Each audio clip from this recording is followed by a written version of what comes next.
কিন্তু চামড়া এদিকে এই চামড়াটা টান দিয়ে এভাবে ইনজেকশনটা ধরে এভাবে আস্তে করে পুশ করে দিবেন। সুপ্রিয় দর্শক, আসসালামু আলাইকুম। দেশ ও দেশের বাইরে থেকে যারা ভিডিওটি দেখছেন সবাইকে শুভেচ্ছা ও অভিনন্দন।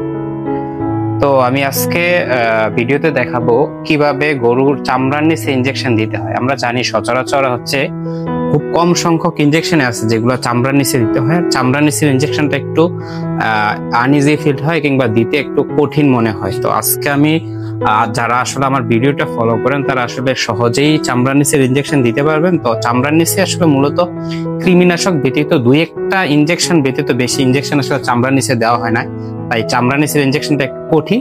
তো আজকে আমি ভিডিও জুড়ে আসলে আপনাদের চামড়ার নিচের ইনজেকশন নিয়ে বিস্তারিত কথা বলে থাকবো। তো এখন হচ্ছে এই গরুটা, এটা হচ্ছে একটা বাছুর কিংবা মিডিয়াম টাইপের গরু, বলা যায় যে 1 বছরের কাছাকাছি বয়স। তো এটা আসলে আমি আজকে ক্রিমির, যেহেতু চামড়ার নিচে ইনজেকশন দিতে হয়, আমি ক্রিমির ইনজেকশন দিয়ে থাকবো। আমি ইনজেকশন নিলাম নিয়ে অবশ্য আমি সবসময় বলি যে আসলে ইনজেকশন নেওয়ার পরে ফাওয়াটা অবশ্যই বের করে দিবেন, কারণ এটা আসলে দেওয়া দরকার।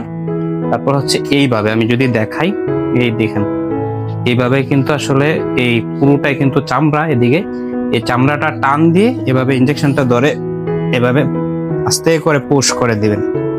তো আসলে আরেক বলতে পারেন যে আসলে আমি ইনজেকশনটা কিন্তু নিয়েছি নর্মাল ইনজেকশন, আমি কিন্তু আসলে অটো দিয়ে দিলে পারতাম। অটো ইনজেকশন কিন্তু আমি সবসময় ইউজ করি, যেহেতু আসলে আমি আসলে প্র্যাকটিস করি এই স্বার্থে। কিন্তু আসলে আপনারা যেহেতু দিবেন এই স্বার্থে কিন্তু আসলে সিরিঞ্জটা আমি নর্মাল সিরিঞ্জ নিলাম।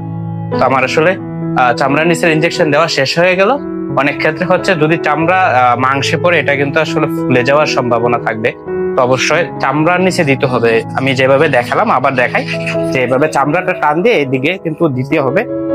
আর পাশাপাশি হচ্ছে ইনজেকশন দেওয়ার পরে আরো কিছু আসলে ইনজেকশন, অ্যামাইনো অ্যাসিড, মাল্টিভিটামিন আপনারা দিতে পারেন, যেহেতু ক্রিমের ইনজেকশনের পরে পাশাপাশি হচ্ছে লিভার টনিক। তো আমি বাকি ইনজেকশন দেব, বাকিগুলো হচ্ছে মাংসে দেব। কি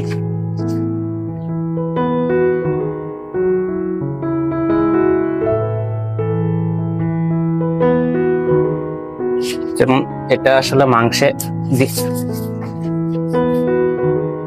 দিয়ে নিলাম, দেওয়ার পর একটু মোড় দিয়ে দেওয়া লাগবে।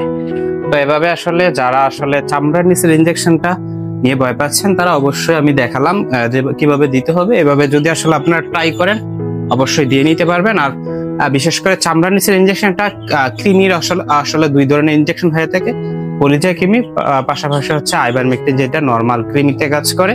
তো 2টা ক্রিমিরই আসলে ইনজেকশন বেশিরভাগ ক্ষেত্রে চামড়ার নিচে দেওয়া হয়, আর কিছু সামান্য কিছু ইনজেকশন আছে যেগুলো চামড়ার নিচে দেওয়া হয়। তো আপনারা যদি গরুর চামড়ার নিচে ইনজেকশন দেওয়া লাগে আমার এই রুলসটা ফলো করবেন, অবশ্যই আশা করি যে আপনারা ইনজেকশন নিজে নিজেই দিতে পারবেন। আর আমি এই যে এই সিরিঞ্জ দিয়ে দেখাই দিলাম, তো এই সিরিঞ্জ দিয়ে দিবেন, আসলে ওটোর দরকার নেই কিংবা ভিন্ন সিরিঞ্জের দরকার হবে না, এই সিরিঞ্জ দিয়ে আপনারা দিতে পারবেন। তো সকলে যদি ভিডিওটি একটু আসলে হেল্পফুল মনে হয় তাহলে লাইক দিয়ে পাশে থাকবেন। সকলে ভালো থাকবেন, সুস্থ থাকবেন। আসসালাম।